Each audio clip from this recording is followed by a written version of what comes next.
તો તમારા બધાનું હાર્દિક સ્વાગત છે. શ્રી શ્રી રાધા ગોવિંદા મંદિર ઇસ્કોન બેંગલુરુ તરફથી તમારા બધાનો હું સ્વાગત કરું છું. હરે કૃષ્ણ. બધાને મંગલતાને વધાવી અને શરૂઆત કરીએ. ઓમ અજ્ઞાનતિમિરાન્ધસ્ય જ્ઞાનાંજન શલાકયા ચક્ષુરુન્મિલિतं येन તસ્मै શ્રી ગુરવે નમઃ. શ્રી ચૈતન્ય મનોભીષ્ટં સ્થાપિतं येन ભૂતલે સ્વયં રૂપ કદા મह्यं દદાતિ સ્વપદાન્તિકં. વંદેહં શ્રી ગુરો શ્રીયુતપદકમલં શ્રી ગુરૂન વૈષ્ણવાંશ્ચ શ્રી રૂપં સાગ્રજાतं સહગણ રઘુનાથાન્વિतं तं સજીવં સાદ્વૈतं સાવધૂतं પરિજન સહિतं કૃષ્ણ ચૈતન્ય દેવં શ્રી રાધા કૃષ્ણ પાદાન સહગણ લલિતા શ્રી વિશાખાન્વિતાંશ્ચ. હે કૃષ્ણ કરુણા સિંધો દીનબંધો જગતપતે ગોપેશ ગોપિકા કાંત રાધાકાંત નમોસ્તુતે તપ્ત કાંચન ગૌરાંગી રાધે વૃંદાવનેશ્વરી વૃષભાનુસુતે દેવી પ્રણમામિ હરિપ્રિયે વાંછા કલ્પતરુભ્યશ્ચ કૃપા સિંધુભ્ય એવ ચ પતિતાનાં પાવનેભ્યો વૈષ્ણવેભ્યો નમો નમઃ. श्री कृष्ण चैतन्य प्रभु नित्यानंद श्री अद्वैत गदाधर श्रीवासादि गौर भक्त वृंद. हरे कृष्ण कृष्ण कृष्ण हरे हरे, हरे राम राम राम हरे हरे. हरे कृष्ण बधाने. तो 16मा अध्यायનું આપણે એકથી હરે કૃષ્ણ પ્રભુ માતાજી કોહોસ્ટ મને બનાવી દેજો. જી જી હરે કૃષ્ણ બધાને હરે કૃષ્ણ. અધ્યાય 16 આપણે ગઈકાલે જોયું હતું કે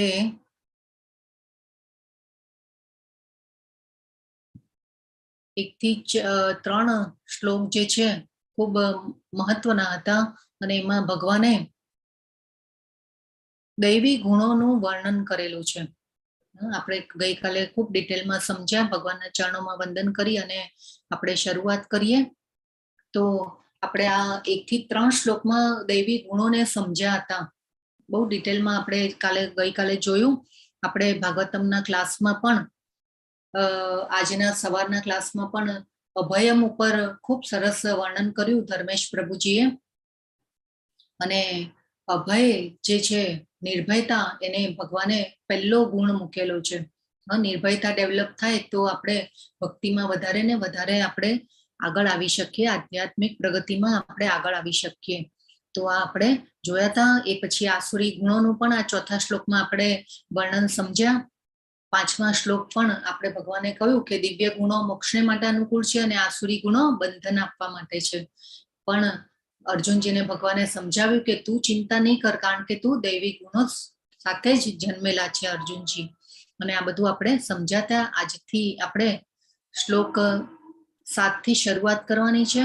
અને ભગવાને હવે 7મા શ્લોકથી ભગવાને હવે જે આસુરી ગુણો છે એના માટે હવે વર્ણન કરી રહ્યા છે. આજનો ખૂબ સુંદર દિવસ છે, અદ્ભુત દિવસ છે, ગણેશ ચતુર્થી.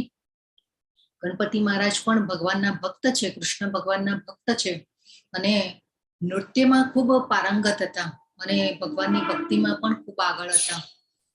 અને વેદવ્યાસજીએ મહાભારતનું જે લેખન કરાવ્યું એ ગણેશજી પાસે કરાવેલું છે. અને ગણેશજીએ ત્યારે મહાભારત જ્યારે લિપિબદ્ધ કરતા હતા, વેદવ્યાસજી બોલે અને ગણેશજી લિપિબદ્ધ કરતા હતા, તો ત્યારે એમને શરત મૂકેલી કે તમારે અટકવાનું નહીં. જો તમે અટકશો તો પછી હું લખવાનું બંધ કરી દઈશ. એટલે બાળક તરીકે ભગવાને આવી શરત મૂકી હતી વેદવ્યાસજી પાસે. અને વેદવ્યાસજીએ ગણપતિ પાસે લિપિબદ્ધ કરાવ્યું છે મહાભારત. અને ગણપતિ દાદા જે છે એ બુદ્ધિદાતા છે, બુદ્ધિ આપનાર છે. તો ગણપતિજી જુએ છે કે જે ભગવાન કૃષ્ણની ભક્તિ કરે છે એને એવી દિવ્ય બુદ્ધિ અર્પણ કરે છે કે એ જીવ જે છે ભગવાન પાસે વધારે ને વધારે આગળ જઈ શકે અને મુક્તિ અને મોક્ષને પ્રાપ્ત કરી શકે, ભગવાનના ધામમાં જઈ શકે એવી દિવ્ય બુદ્ધિ આપે છે. ગણપતિ મહારાજ જે છે એ દિવ્ય બુદ્ધિ આપનારા છે. આજનો ખૂબ સુંદર દિવસ છે. તો આપણે ગણપતિ મહારાજ વિશે ઘણું બધું આપણે શાસ્ત્રોમાં, ભાગવતમમાં પણ ખૂબ સરસ વર્ણન છે. એમના જન્મની કથા અને બધું આપેલું છે. તો આપણે જે સમજીએ છીએ એના કરતા પણ ગણપતિજી જે છે એ ખૂબ આગળ ભક્તિમાં ભગવાનની ખૂબ આગળ છે. તો આવા દેવતાઓ જે છે આપણે એમનું એમના જે જીવન વિષયથી પછી આપણે પણ એમાંથી બોધપાઠ લઈ અને ભગવાનની તરફ આપણે આગળ વધવું જોઈએ, આધ્યાત્મિક પ્રગતિ કરવી જોઈએ. ઓકે, તો આજના જે અધ્યાયમાં 16મા અધ્યાયમાં આપણે જોયું 1 થી 3 શ્લોકમાં ભગવાને દૈવી ગુણો વર્ણવ્યા, અને હવે ભગવાન આ 7મા શ્લોકથી જે આસુરી વૃત્તિ વાળા જે લોકો છે એના માટે એનું વર્ણન કરી રહ્યા છે. તો ભગવાન અહીંયા કહે છે કે જે લોકો આસુરી હોય છે તેઓ જાણતા નથી કે શું કરવું જોઈએ ને શું ન કરવું જોઈએ. તેઓમાં નથી પવિત્રતા, નથી ઉચિત આચરણ કે નથી સત્ય જોવા મળતું. તો હવે દરેક સભ્ય માનવ સમાજમાં અમુક આચાર સંહિતા હોય છે, કે જેનું પાલન શરૂઆતથી આપણે કરવાનું હોય છે. તો જેવી રીતે આપણે આ દેશમાં રહીને આપણે દેશના કાયદાઓનું પાલન કરીએ છીએ, એવી રીતે સમાજના જ્ઞાતિના ધારાધોરણોનું આપણે પાલન કરવાનું હોય છે, અને આપણે એ પાલન કરતા પણ હોઈએ છીએ. તો અત્યારે આપણે જોઈ રહ્યા છીએ કે સમાજમાં કેટલા બધા દૂષણો ફેલાઈ રહ્યા છે. આપણે જાણી ગયા કે શાસ્ત્રોના નીતિ નિયમોને જે આદેશોને માનતા નથી એ અસુર કહેવાય. અને આપણે ગઈકાલે જોયું હતું કે અત્યારે કળિયુગમાં મનુષ્યમાં જ દૈવી ગુણો અને આસુરી ગુણો રહેલા છે. તો આપણે હવે કેટલાક લોકો એવા હોય છે કે જે જાણતા હોય છે અને તે છતાં પણ અનુસરણની વૃત્તિ ધરાવતા હોતા નથી. તો એવા લોકોને પણ ભગવાને અહીંયા બહુ સરસ ભગવાને આગળ બુદ્ધિમાન નથી, મૂઢા પણ કયા છે, ઘણીવાર ઠપકો પણ આપ્યો છે. એટલે આ બધું જે છે એ આસુરી વૃત્તિ છે. આ સમાજમાં આજકાલ જોઈ રહ્યા છીએ આપણે કે કેટલું બધું દૂષણ ફેલાયેલા છે. જે લોકો આસુરી હોય છે એ ટોટલ અજ્ઞાનમાં હોય છે કે શું કરવું જોઈએ ને શું ન કરવું જોઈએ એ લોકોને એ જાણતા નથી. એટલા માટે, અને પવિત્રતા કોને કહેવાય, શુદ્ધ આચરણ શું છે, એ આસુરી વૃત્તિ વાળા લોકો જાણતા હોતા નથી.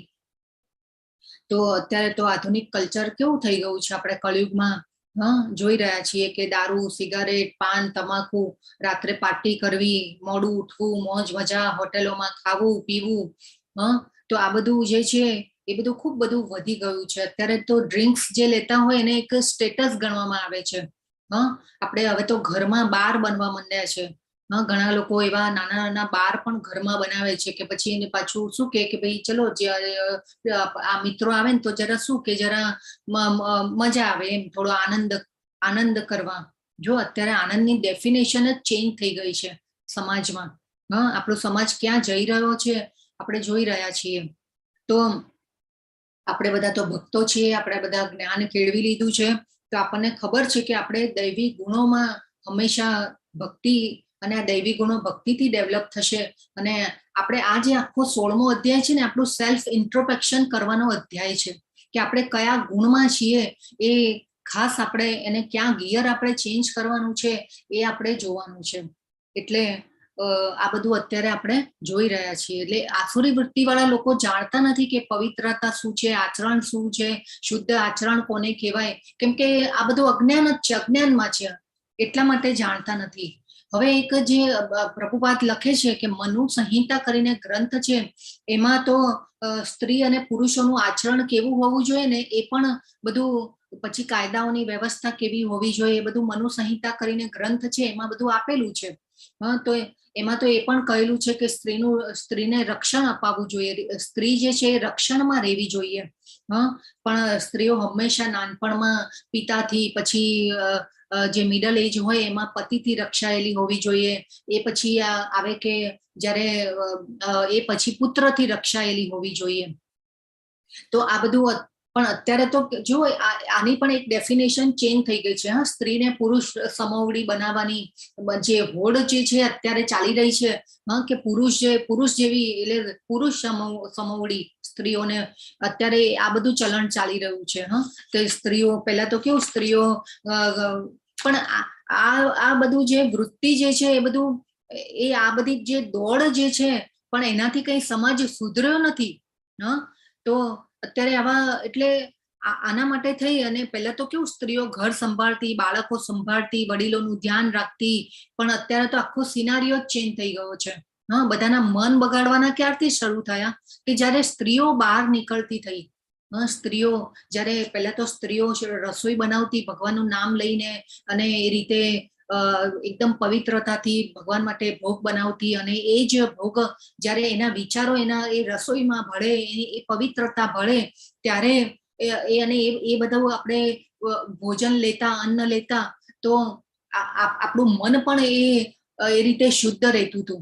હા, પણ અત્યારે તો આખો સિનારીઓ જ ચેન્જ થઈ ગયો છે. હા, બહારથી માણસો આવતા થયા રસોઈ બનાવવા માટે, અને કેટલું બધું અત્યારે આખું જેને કહેવાય ને કે આખો જે સમાજનો સિનારીઓ જે છે ને એ ચેન્જ થઈ ગયો છે. પણ આ બધાથી કઈ સ્ત્રીઓની સ્થિતિ સુધરી નથી. હા, પુરુષ સમવડી થવાથી સમાજ કઈ સુધર્યો નથી. અત્યારે એક લગ્ન પણ કલ્પના બની ગયું છે. ઘણીવાર ઉદાહરણ આપણે જોઈએ છે કે ઘણીવાર તો 1 મહિનામાં ડિવોર્સ થઈ જાય, કોઈ વાર 2-4 વર્ષમાં, કે ઘણીવાર તો 25-30 વર્ષ થયા પછી પણ ડિવોર્સ. અત્યારે બધું આખું જેને કહેવાય ને કે ડિવોર્સ બહુ શોર્ટ પીરિયડમાં ડિવોર્સ થઈ જાય છે, અને કેટલું બધું વધી ગયું છે. અત્યારે પાછો એક કોન્સેપ્ટ પણ હજી નવો આવી રહ્યો છે, લિવ ઇન રિલેશનશિપ. હા, વેસ્ટર્ન કોન્સેપ્ટ આવી ગયો છે, વેસ્ટર્ન કલ્ચર. ફાવ્યું નહીં તો ઠીક છે, ફાવ્યું તો ઠીક છે, નહીં તો પછી એમ કે તું તારા ઘરે, હું મારા ઘરે. હા, તારું ને મારું બધું. હા, ધન સંપત્તિ જે પણ હોય. તો આ બધું જે કોન્સેપ્ટ અત્યારે આવી રહ્યો છે, તો પણ અત્યારે જો આપણા શાસ્ત્રોમાં તો વિવાહ પદ્ધતિને સ્વીકાર કરેલો છે. વિવાહ પદ્ધતિનો કેમ સ્વીકાર કરવામાં આવ્યો છે? આ બધું જે છે ધર્મ શાસ્ત્રોના નિયમો, શાસ્ત્રોમાં આપેલા છે. આ બધા નિયમો વિવાહ પદ્ધતિનો સ્વીકાર કરેલો છે. વિવાહ પદ્ધતિ પ્રમાણે આપણે જો જઈએ છીએ, અને આપણે ગઈકાલે પણ જાણી ગયા કે જાતીય જીવનમાં પણ સંયમ હોવો જોઈએ, પુરુષ સ્ત્રીના આચરણમાં પણ સંયમ હોવો જોઈએ. તો આ બધું ગઈકાલે આપણે ખૂબ સરસ રીતે સમજ્યા છીએ. તો આ બધી જે વૃત્તિઓ જે છે, આસુરી વૃત્તિ ભગવાને કહી છે. હા, તો આ આપણે ખૂબ સમજવાના. આ પણ શ્લોકો જે છે ને દૈવી, આ આજનો જે 16મો અધ્યાય છે ખૂબ મહત્વનો છે. ભગવાન કે છે, હવે 8મા શ્લોકમાં ભગવાન કે છે, તેઓ કહે છે કે આ જગત મિથ્યા છે, તેનો કોઈ આધાર નથી, અને તેનું નિયમન કોઈ ઈશ્વર દ્વારા નથી થતું. તેમનું કહેવું છે કે તે કામેચ્છાથી ઉત્પન્ન થયેલું છે, અને કામ સિવાય તેનું બીજું કોઈ કારણ નથી. હા, તો આસુરી લોકો માનતા નથી કે ઈશ્વરે કોઈ હેતુપૂર્વક આ જગતની રચના કરી છે. હા, કેમ કે એ અજ્ઞાનમાં છે. અસુરોને જગતના સર્જનનું પૂરેપૂરું જ્ઞાન જ નથી, એટલે એવું વિચારે છે કે ભાઈ આ કામેચ્છાથી જ ઉત્પન્ન થયેલું છે વિશ્વ.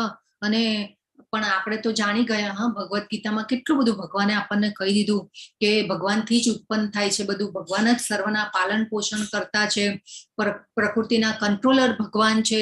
જેવી રીતે દોરામાં મોતી ગૂંથાયેલા રહે છે, આપણે 7મા અધ્યાયમાં જોઈ ગયા, તેવી રીતે ભગવાનની શક્તિથી બધું સુયોગ્ય રીતે ચાલી રહ્યું છે. હા, આ બ્રહ્માંડો, ગ્રહો બધા ધરી ઉપર તરી રહ્યા છે. એમની ભગવાનની શક્તિથી આકાશમાં એ વ્યવસ્થિત જગ્યાએ ગોઠવાયેલા છે, એકબીજાથી સાથે ભટકાતા નથી. હા, સૂર્ય ચંદ્રનો પ્રકાશ પણ ભગવાનમાંથી આવે છે. આ બધું આપણે જોઈ ગયા. વનસ્પતિમાં જીવન રસ પણ પ્રદાન કરનાર પણ ભગવાન છે. એટલે આખું ભૌતિક જગત, આધ્યાત્મિક જગત જે ભગવાનની દેખરેખ હેઠળ ચાલી રહ્યું છે. મૂળ સ્તોત્ર જ ભગવાન છે. કૃષ્ણની શક્તિથી બધું ચાલી રહ્યું છે. હા, આપણી કોઈ માલિકીની કોઈ વસ્તુ નથી. આપણે એ પણ બધું સમજી ગયા 7મા અધ્યાયમાં, પછી વિભૂતિ યોગમાં, અને બધું ઘણું બધું આગળના અધ્યાયમાં આપણે એ પણ સમજી ગયા કે આપણી માલિકીની કોઈ વસ્તુ નથી. આપણે આધાર ભગવાન ઉપર જ રાખવો પડે છે. હા, આપણે ભગવાન ઉપર આધારિત છીએ, અને ભગવાનની વસ્તુઓનો આપણે યુઝ કરી રહ્યા છીએ. હા, તો પરંતુ આસુરી લોકો જે છે એ માનતા નથી. અને ઘણીવાર તો આપણે એવા ભણાવવામાં પણ પહેલા તો આવતું, ડાર્વિનનો નિયમ આપણને ભણાવવામાં આવતો પહેલા તો, કે એક અગ્નિનો ગોળો હતો, અને પછી ઠંડો પડ્યો, અને એક કોષી જીવ થયા, અને બહુકોષી જીવ થયા, અને પછી એમાંથી વાનરો ઉત્પન્ન થયા, અને મનુષ્ય ઉત્પન્ન થયા, અને આ બધું પછી એમાંથી કામ ઉત્પન્ન થયો, અને કામમાંથી પછી હવે શરીર, સૃષ્ટિ ચાલી રહી છે. અને તો આ બધું જે ભણાવવામાં આવતું હતું આપણને, તો આ બધું ખોટું છે. હા, તો આ રીતે આસુરી વૃત્તિવાળા જે લોકો છે, એમની બધી માન્યતાઓ આવી હોય છે. તો અત્યારે આ બધું, અત્યારે પણ નાસ્તિક લોકો એવા આપણને મળે છે, ઘણા કહેવાવાળા મળે છે કે ભગવાન જેવું કઈ છે જ નહીં, ભગવાન છે જ નહીં, નાસ્તિક લોકો. હા, તો આવા અત્યારે પણ છે. અને ભગવાન જયારે ધરાતલ ઉપર હતા ને, ત્યારે પણ આવા લોકો હતા. તો આવા આસુરી વૃત્તિવાળા લોકો ત્યારે પણ હતા.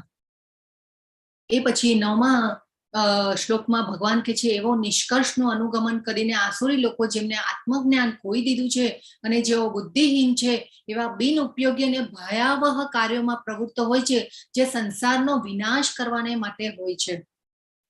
તો જે આસુરી લોકો હોય છે બિન ઉપયોગી અને ભયાવહ કાર્યોમાં વ્યસ્ત રહે છે. ભગવાન કે છે સંસારનો વિનાશ કરવાને માટે હોય છે.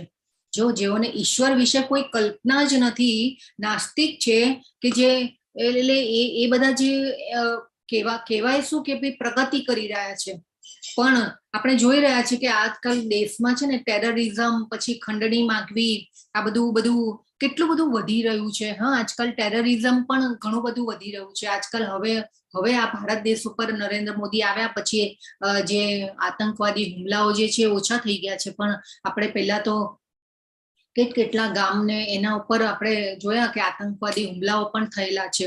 તો આ જે ટેરરિઝમ છે, ખંડણી માંગવી, આ બધું જે થઈ રહ્યું છે એ પછી આપણે પોલિટિક્સમાં પણ જોઈ રહ્યા છે, રાજકારણમાં પણ આપણે કોઈ માંગણી માટે બધા ભૂખ હડતાલ પર બેસી જાય.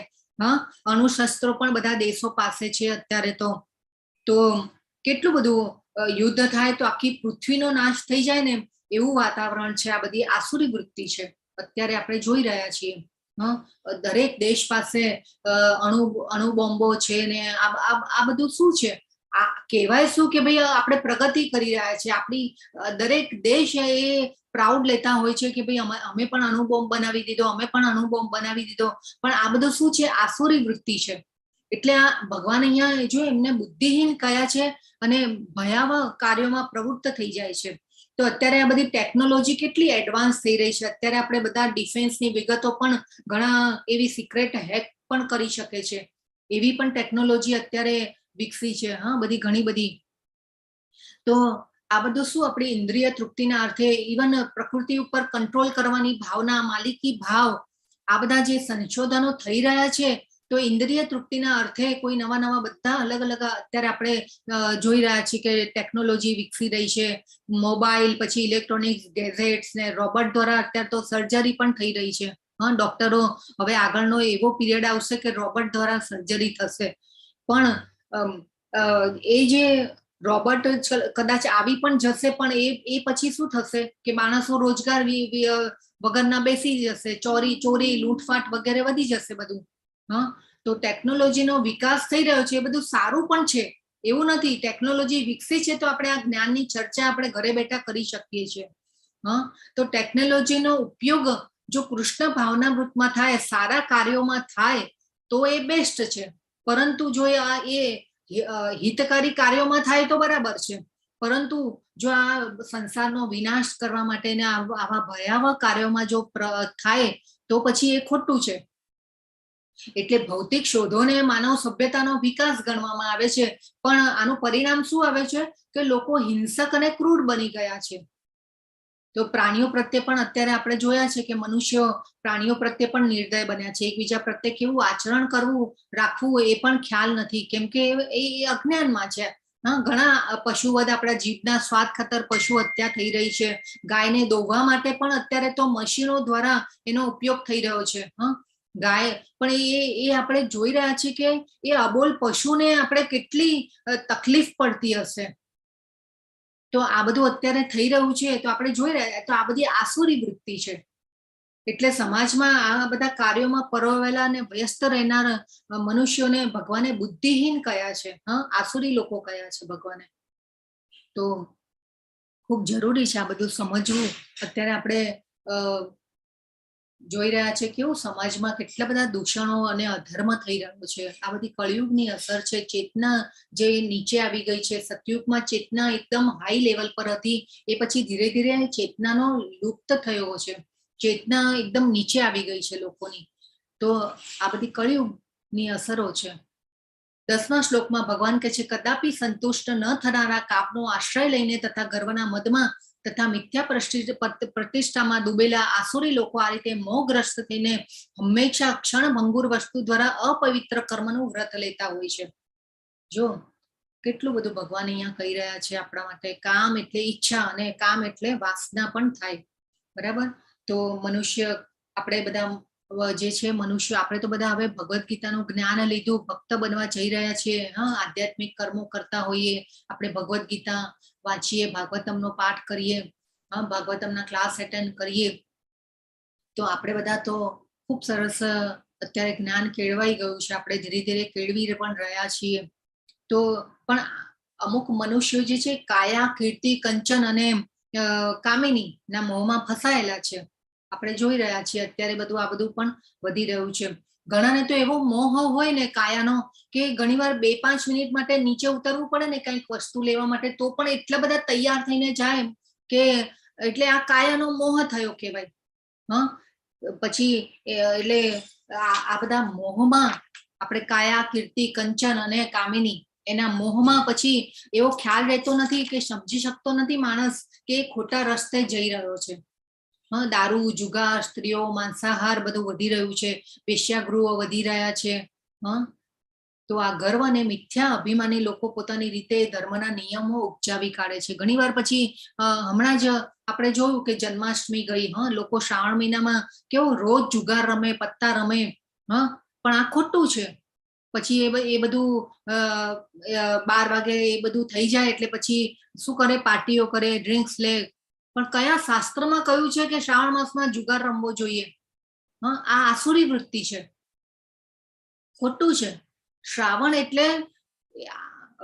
એટલે કે એ મહિનામાં અધિક ભગવાન વિશે શ્રવણ કરવું. શ્રાવણ એટલે શ્રવણ કરવું. શંકરજી પણ વાસુદેવનું ધ્યાન કરે છે, આપણને ખબર છે. રામનું ધ્યાન કરે છે. એ મહિનામાં કૃષ્ણનું વધારે ને વધારે શ્રવણ કરવાનું હોય છે. શંકરજી તો પહેલા વૈષ્ણવ છે, આપણે જાણી ગયા છે આ બધું. વૈષ્ણવા નામ યથા સંભવ, આપણે બધું આ જાણી ગયા છે. શંકરજીએ પાર્વતી માતાને જે ગીતા સંભળાવી છે એ રુદ્ર ગીતા કહેવાય છે. તો આપણા ઇસ્કોનમાં પણ શ્રાવણ મહિનામાં ઝુલન યાત્રાનું આખો ભગવાનની જન્માષ્ટમી પહેલા ઝુલન યાત્રા પણ આખો ઉત્સવ મનાવવામાં આવે છે પહેલાથી.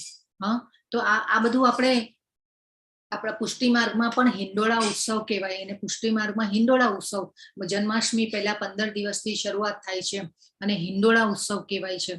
તો આ બધું શ્રાવણ માસમાં કેમ છે? કેમ કે ભગવાન પ્રગટ થયા છે અને એ શ્રાવણ માસમાં વધારે આપણે શ્રવણ કરવાનું હોય છે. તો આ બધું અત્યારે તો કેટલું બધું વધી રહ્યું છે. પણ આ બધું અત્યારે તો ડ્રિંક્સ લે, દારૂ પીએ તો એને સ્ટેટસ ગણવામાં આવે છે. તમે નથી લેતા ભાઈ, કેમ? મજા કરી લો ને ભાઈ. તો આને સ્ટેટસ ગણવામાં આવે છે અત્યારે. તો આનંદની ડેફિનેશન આખી ચેન્જ થઈ ગઈ છે સમાજમાં. અને પછી વ્રતો પણ લે કે આજે સોમવાર છે, મહાદેવજીનો વાર છે, એટલે આજે તો ડ્રિંક્સ નથી લેવું. મંગળવાર છે, ગણપતિનો વાર છે, એટલે આજે આ નથી ખાવું, પેલું નથી ખાવું, આજે માંસાહાર નથી કરવો. આવા બધા અપવિત્ર કર્મોનું વ્રત લે. પણ આ બધી આસુરી વૃત્તિ છે. જો ભગવાન તો અહીંયા કહી રહ્યા છે આપણને. તેઓ એવો વિશ્વાસ ધરાવે છે કે ઇન્દ્રિયોની તૃપ્તિ એ જ માનવ સભ્યતાની મુખ્ય જરૂરિયાત છે. એ રીતે અંતકાળ સુધી તેમને અપાર ચિંતા રહે છે. તેઓ લક્ષાવધિ ચિંતાઓની જાળમાં બંધાયેલા રહીને અને કામ તથા ક્રોધમાં ડૂબેલા રહીને ઇન્દ્રિય તૃપ્તિ માટે અનૈતિક સાધનો દ્વારા ધન સંગ્રહ કરે છે. જો ઇન્દ્રિય તૃપ્તિ અને ઇન્દ્રિય ભોગ એ જ જીવનનો અંતિમ ઉદ્દેશ્ય હોય છે એવું આસુરી વૃત્તિ વાળા લોકો માનતા હોય છે. અને એ વિચારધારાને પાછા વળગી પણ રહે. આ બધા કાર્યોમાં વ્યસ્ત રહીને હંમેશા ચિંતામાં રહે. લાઈફસ્ટાઈલ એવી વિકસિત કરેલી હોય પણ અને મેન્ટેન રાખવા માટે પાછું 12-18 કલાક કામો કરે, કામમાં વ્યસ્ત રહે. એટલે પછી શું થાય? સ્ટ્રેસ આવે, એન્ઝાયટી થાય, ક્રોધ આવે, અને એને ઓછો કરવા પછી દારૂ, જુગાર અને વ્યસનો અને એવા દૂષણોમાં પડે. આજકાલ તો વોટ્સએપ ઉપર પણ એટલા બધા મેસેજ આવે કે ભાઈ મોજ મજા કરી લેવી જોઈએ, જિંદગી જીવી લેવી જોઈએ, મજાથી જીવી લો ભાઈ. સિનિયર સિટીઝનો માટે તો એટલા બધા મેસેજ આવે કે તમારે આ કરવું જોઈએ ને પેલું કરવું જોઈએ ને આમ કરવું જોઈએ ને ભોગવ્યું એટલું ભાગ્યશાળી.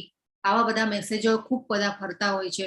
પણ મર્યા પછી શું થવાનું છે કોને ખબર છે ભાઈ. આનંદ કરી લો ને મોજ મજા કરી લો ને ખાઈ પી લો ને જીવી લો ને.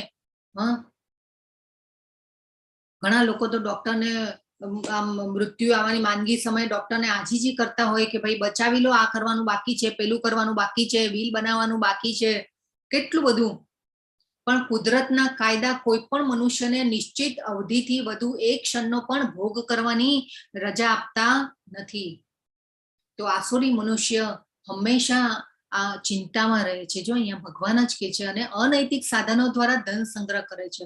ધન સંગ્રહ કરવો, બસ પૈસા માટેની દોડ, અને પછી શું થાય, પછી ખરા ખોટા કામ કરે, ઉધારીને લોન લેવીને કેટલું બધું અનૈતિક કામો કરે. પણ આપણી આજીવિકાની કમાણી જે છે ને એ પણ પ્રામાણિક સાધનો દ્વારા આવવી જોઈએ અને ઈમાનદારીથી આવવી જોઈએ. તો એ લક્ષ્મી જે છે ને એ પણ ઘરમાં સચવાયેલી રહે. તો આ બધું જરૂરી છે અત્યારે.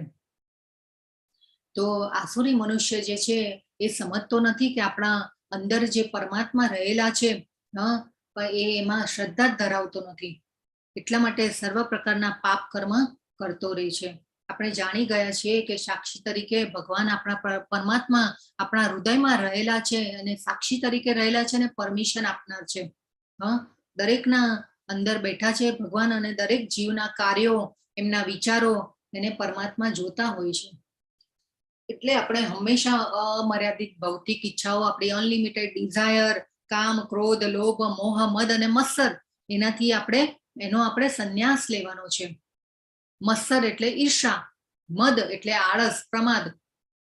તો આ બધાનો આપણે શું લેવાનો છે? સંન્યાસ લેવાનો છે. તો 13 થી 15મા શ્લોકમાં ભગવાન કહે છે કે ધનનો સંગ્રહ કરવો ને એ પણ ભગવાન કહે છે આસુરી વૃત્તિ છે. જરૂરિયાત પૂરતું રાખી અને પછી આપણા જીવન માટે ભગવાને જે પણ આપેલું હોય, આપણને ધન, સંપત્તિ, શક્તિ, સામર્થ્ય, એ ભગવાનના કામમાં આપણે યુઝ કરવાનું છે. ભગવાનની ઇન્દ્રિયોને સંતોષવા માટે આપણે કરવું જોઈએ. આધ્યાત્મિક કર્મોમાં આપણું ધન જે છે એ વપરાવવું જોઈએ. પ્રભુપાદ તો લખે છે કે 50% પાર્ટ જે છે આપણી આજીવિકાનો આધ્યાત્મિક કર્મોમાં વપરાવવો જોઈએ. આપણે દાન, ગૃહસ્થો માટે આપણે ગઈકાલે જોયું, દાન પણ ભગવાને કહ્યું છે, ગૃહસ્થાશ્રમીઓ માટે કહ્યું છે, દાન ખૂબ મહત્વનું છે. અને કૃષ્ણ ભાવના વૃત્તમાં કરેલું દાન, શુદ્ધ સત્વમાં કરેલું દાન શાસ્ત્રોએ માન્યતા આપેલી છે. તો ધન સંગ્રહ કરવામાં પછી મનુષ્ય શું કરે? કાળા બજારી, ઉધારી, લોન લેવી, પછી ચૂકવી ન શકે એટલે પછી બંધનો ઉત્પન્ન થાય. પાછું નવું શરીર, બંધનો પૂરા કરવા માટે પાછું નવું શરીર. તો જમીન, પરિવાર, મકાન, બેંકની મૂડી વધતી જ જાય એવી યોજનાઓ કરતો રહે મનુષ્ય હંમેશા પોતાની શક્તિ ઉપર ગર્વ કરતો હોય છે કે મારી મહેનતથી આ બધું મળી રહ્યું છે. પરંતુ આપણે પોતે જે સંપત્તિ પ્રાપ્ત કરી છે એ ભગવાનની કૃપાથી અને આપણા પૂર્વ કર્મના એવા કોઈ સત્કર્મોનું ફળ હોય છે. પણ આપણી પોતાની કાર્યની શક્તિમાં, મનુષ્ય પોતાની કાર્યની શક્તિમાં એટલો બધો વિશ્વાસ રાખે છે કે કર્મના નિયમોમાં માનતો નથી, કેમ કે અજ્ઞાનમાં છે. પણ કર્મોના નિયમ પ્રમાણે આપણા પૂર્વ જન્મમાં આપણે જે સત્કર્મો કર્યા હોય, પુણ્ય કાર્યો કર્યા હોય, એના પરિણામે આપણને અને આપણી ભક્તિની રક્ષા કરવા માટે આપણને નવા શરીરમાં ભગવાન આપણી સુખ સંપત્તિ આપે, ધન આપે, પછી એવા ઉચ્ચ કુળમાં જન્મ આપે, આપણને સુંદરતા આપે. તો પણ આપણે જે છીએ મનુષ્યો જે છે એ શું કરે? મારી મહેનતથી મેં કર્યું, મારું આઈ તો એટલો બધો મોટો હોય મનુષ્યનો. તો આ બધું આપણે એમાંથી દૂર થવાનું છે. આ બધા ગુણોને આપણે દૂર કરવાના છીએ. તો મારી મહેનતથી થયું, મેં કર્યું, હું ભણ્યો, મેં મહેનત કરી, હું પૈસા કમાયો, આ બધું. તો એટલે આ બધું જે અત્યારે, અને ઘણી વાર તો એટલા બધા અધર્મો થાય કે માણસ જે છે ઝઘડા ને કલેશો ને પૈસાની લાલચમાં ને જમીનની ને જાયદાદની લાલસામાં મારામારી ને ઝઘડા ને ઇવન ઘણી વાર તો માણસને મારી નાખવા માટેની સોપારી આપવા માટે તૈયાર થઈ જાય છે. અને આવી શત્રુતા કુટુંબોમાં પણ જોવા મળે છે, સમાજમાં, આપણા દેશોમાં પણ અલગ અલગ દેશ પણ અલગ અલગ વ્યક્તિઓને મારી નાખવાની આપણું ઘણું બધું આવું પોલિટિક્સ બધું અંદર ચાલતું હોય છે. તો પાવર, પોઝિશન, સંપત્તિ એના ઘમંડમાં મનુષ્યની જે આજુબાજુ જે લોકો હોય ને એ હજૂરી કરતા હોય, યસ સર બધું કરતા હોય, પણ જેવો પાવર ખતમ થઈ જાય, પોઝિશન, ખુરશી મળેલી હોય સત્તાની, એ પણ જતી રહે, ત્યારે પછી શું થાય કે બધા લોકો જે છે એ બધા ભાગી જાય. અત્યારે આપણે જોઈ રહ્યા છીએ કે પાવર, પોઝિશન અને જેની પાસે સંપત્તિ હોય એની પાછળ બધા ભાગે છે. તો આ બધું શું છે? મોહ છે. તો ભગવાને આપણને અહીંયા સમજાવે છે કે આ બધા મનુષ્ય મોહમાં ફસાયેલા છે, અને પાછા કેવું કે એક બાજુ ખોટું કામ કરે અને પછી એક બાજુ ઘણીવાર છે ને વૃદ્ધાશ્રમમાં દાન આપે, અનાથાશ્રમમાં દાન આપે અને જાત જાતના પુણ્ય કાર્યો કરે, પણ એનાથી કઈ સ્થિતિ સુધારવાની નથી. તો આ બધું જે છે આપણે જોઈ રહ્યા છીએ કે જેની પાસે પાવર, સંપત્તિ બધું હોય એ બધા લોકો જે છે એ ગર્વમાં આવી જાય, ઘમંડમાં આવી જાય, ત્યારે વિચારે કે મારા જેવું ધનવાન, બળવાન બીજું કોઈ નથી, હું જે ઈચ્છું છું એ બધું કરી શકું છું.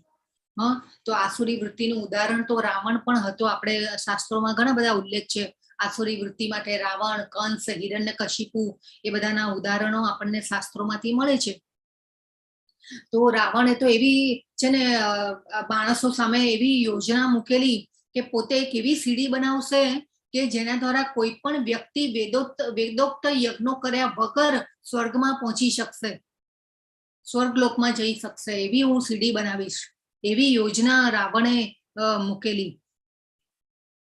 પણ રાવણ આપણે જોયું કે જ્ઞાની પણ હતા ને સાથે સાથે આસુરી વૃત્તિ પણ હતી. ભગવાનની સહચરી એવા સીતા માતાને એમને એના ઉપર નજર બગાડેલી અને એમને લઈ ગયેલા.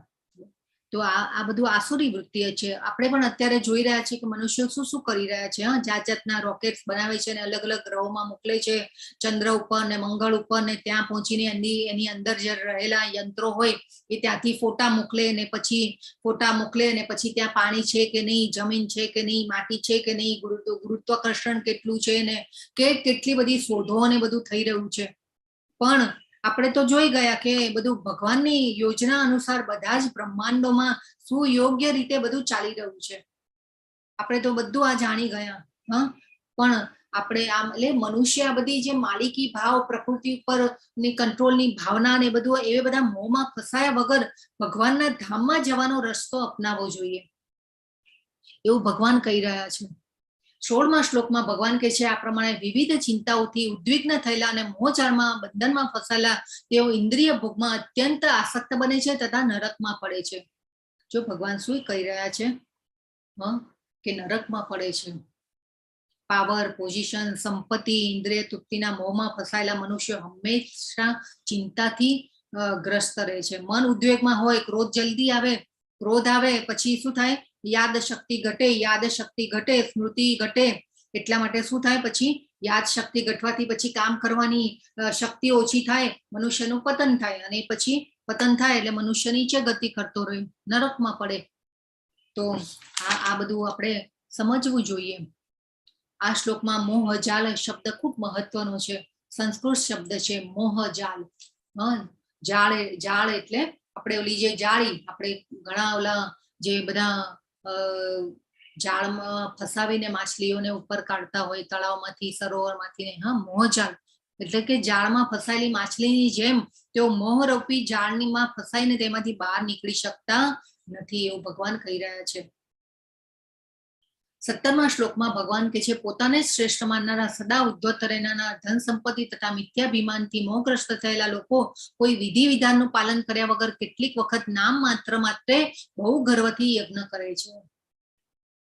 જો ઘણીવાર ઘણા લોકો છે ને પૂજા અર્ચના અને યજ્ઞો કરાવતા હોય ને તો એ પણ ઘણીવાર આમ અંદર મનના એક ખૂણે એવી ઈચ્છા રહેલી હોય કે હું બધાને બોલાવું અને બધાને બોલાવીને પછી મને બધા માન સન્માન આપે, મારું નામ થાય, એના માટે પણ યજ્ઞો કરતા હોય છે. અને આજકાલ ઘણા કહેવાતા ગુરુઓ પણ આપણે જોઈ રહ્યા છીએ કે અત્યારે જેલના સળિયા પાછળ છે. કેટલાક બહાર પણ છે તે મિથ્યા પ્રતિષ્ઠા અને ગર્વ ખાતર શાસ્ત્રોના આદેશોની અવહેલના કરે છે અને ભોળી પ્રજાને લૂંટે છે. ભોળી પ્રજા એમને પાછો ઈશ્વરનો અવતાર પણ માની લે ને સંન્યાસીનો વેશ ધારણ કરીને કેટલું બધા અધમ કૃત્યો પણ કરે. એટલે કોઈ વાર કહેવાતા ધાર્મિક કર્મકાંડો ને યજ્ઞો પણ કરતા હોય છે આવા લોકો. ખોટી પ્રતિષ્ઠા અને સંપત્તિ માટે આ બધું કરતા હોય છે અને લોકોને ગેરમાર્ગે દોરતા હોય છે. તો આ બધું આપણે અત્યારે પણ સમાજમાં એવા ઉદાહરણો જોઈ રહ્યા છીએ.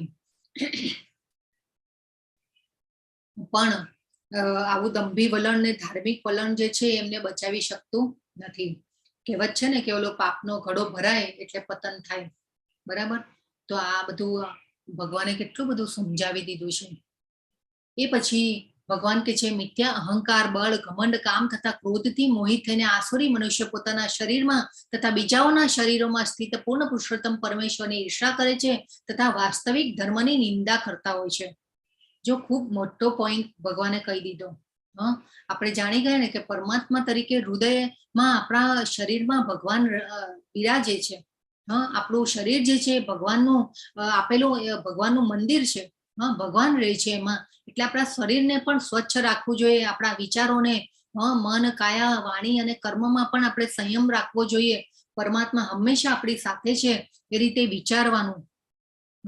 ખૂબ મોટો પોઈન્ટ ભગવાને કીધું છે. આપણા અને બીજાના શરીરમાં રહેલા પરમાત્માની ઈર્ષા કરે છે, વાસ્તવિક ધર્મની નિંદા કરે છે. અને આ ઈર્ષાના કારણે તો આપણે આ ભૌતિક જગતમાં છીએ, આપણે જાણી ગયા છીએ. આપણને એમ થાય કે આપણે સીધી ભગવાનની ઈર્ષા નથી કરતા. આપણને પ્રશ્ન થાય કે આપણે ક્યાં ભગવાનની ઈર્ષા કરીએ છીએ. પણ મનુષ્ય જાણતો નથી કે વર્તમાન જીવન હવે પછીના જીવન માટેની તૈયારી રૂપ હોય છે. આ જીવન જેવું જીવ્યા હોઈશું, આપણે જેવા વિચારો કર્યા હોઈશું, જેટલી ભક્તિ કરી હશું, એ પ્રમાણે પછી આપણું નવું શરીરનું બંધારણ થતું હોય છે. આપણે જાણી ગયા ને કે આપણું સૂક્ષ્મ શરીર જે છે એ કેરી ફોરવર્ડ થતું હોય છે, અને જે સ્થૂળ શરીર જે હોય છે એનો આપણે અગ્નિ સંસ્કાર કરતા હોઈએ છીએ. એટલે અજ્ઞાનમાં હોવાથી આવા આસુરી વૃત્તિવાળા લોકો જે છે એ દ્વેષ કરે છે, ઈર્ષા કરે છે. આ પણ એક રેફરન્સ છે. આ શ્લોક જે છે ને એ એક રેફરન્સ છે કે પરમાત્મા તરીકે આપણા હૃદયમાં રહેલા છે. પરમાત્મા તરીકે ભગવાન તો દરેક કાર્યમાં પોતાને સ્વતંત્ર તથા શક્તિશાળી માનતો હોય છે મનુષ્ય. પણ આપણે આ જે છે બાજુમાં ચિત્ર, એ શિશુપાલનો વધ કરેલો ભગવાને. શિશુપાલે બહુ અપશબ્દો બોલ્યા હતા. અને જ્યારે યુધિષ્ઠિર મહારાજ અશ્વમેઘ યજ્ઞ કરાવે છે એટલે અશ્વમેઘ યજ્ઞમાં બધા બ્રાહ્મણો, અનેક દેશોના રાજાઓ ને બધા આવેલા હોય છે. એનું પણ શિશુપાલ અપમાન કરે છે, અપશબ્દો બોલે છે. અને એ અપશબ્દો 100 વખત બોલે છે ત્યારે આ શિશુપાલની માતાને ભગવાને એક બાહેંધરી આપેલી હોય છે કે હું 100 વખત એની ભૂલોને માફ કરીશ, પણ જ્યારે 101 વખત બોલશે ત્યારે હું એનો વધ કરીશ. તો એની માતાને એમ થાય છે કે મારો દીકરો ક્યાં 100 વખત તો અપશબ્દો બોલશે. પણ શિશુપાલ આસુરી વૃત્તિ હતી. ભગવાનને એટલે અપશબ્દો બોલે છે અને પછી 101મી વખત ભગવાન સુદર્શન ચક્ર ચલાવે છે અને એનું માથું વાડી નાખે છે. અને આ રીતે આસુરી વૃત્તિ વાળો હતો શિશુપાલ. તો ભગવાન એટલે આસુરી લોકો ભગવાનની પણ નિંદા અને ઈર્ષા કરતા હોય છે, ભગવાનની સર્વોપરિતાનો વિરોધ કરતા હોય છે. અને જ્યારે ભગવાન આ ધરાતલ ઉપર હતા ને ત્યારે બહુ જૂજ લોકો એવા હતા કે ભગવાનને જાણતા હતા કે આ ભગવાન છે, પૂર્ણ પુરુષોત્તમ છે. તો આવા આસુરી લોકો જે અત્યારે પણ આપણે જોઈ રહ્યા છીએ કે અત્યારે પણ આવા નાસ્તિક લોકો ઘણા છે કે ભગવાન જેવું કંઈ છે જ નહીં. તો આ રીતે ભગવાનની નિંદા કરતા હોય છે. પણ આપણે પણ એવા એટલે ભગવાન અહીંયા એ શ્લોકમાં સમજાવે છે કે ભાઈ આપણે સીધી ઈર્ષા નથી કરતા ભગવાનની. આપણને પ્રશ્ન થાય ને કે ભાઈ ભગવાનની ક્યાં આપણે ઈર્ષા કરીએ છીએ? આપણે તો ભગવાનને કેટલા પૂજીએ છીએ, ભગવાનની ભક્તિ કરીએ છીએ. પણ જે શરીરમાં રહેલા પરમાત્મા છે, આપણે એકબીજાની ઈર્ષા કરીએ છીએ તો એ પણ શું છે કે શરીરમાં રહેલા પરમાત્માની ઈર્ષા કરીએ છીએ. કે એ જીવને આપણે દુઃખ પહોંચાડીએ છીએ તો એ શરીરમાં રહેલા પરમાત્માને આપણે દુઃખ પહોંચાડી રહ્યા છીએ. તો આપણે આ રીતે વિચારવાનું છે. 19મા શ્લોકમાં ભગવાન કહે છે જે લોકો ઈર્ષાળુ તથા ક્રૂર છે અને નરાધમ છે તેમને હું વિભિન્ન આસુરી યોનિઓમાં મૂકીને નિરંતર ભવસાગરમાં નાખ્યા કરું છું. જો ભગવાન અહીંયા શું કહી દે છે, ભગવાન આ શ્લોકમાં સ્પષ્ટ આપણને જણાવે છે કે કોઈ જીવને કોઈ વિશેષ શરીરમાં મૂકવાનો વિશેષ અધિકાર આ ભગવાનને આપેલો. ભગવાન છે, ભગવાન પાસે છે. પરમેશ્વરને આધીન હોય છે. શરીરમાં મૂકવાનો વિશેષ અધિકાર સર્વોપરી પરમેશ્વરને આધીન છે.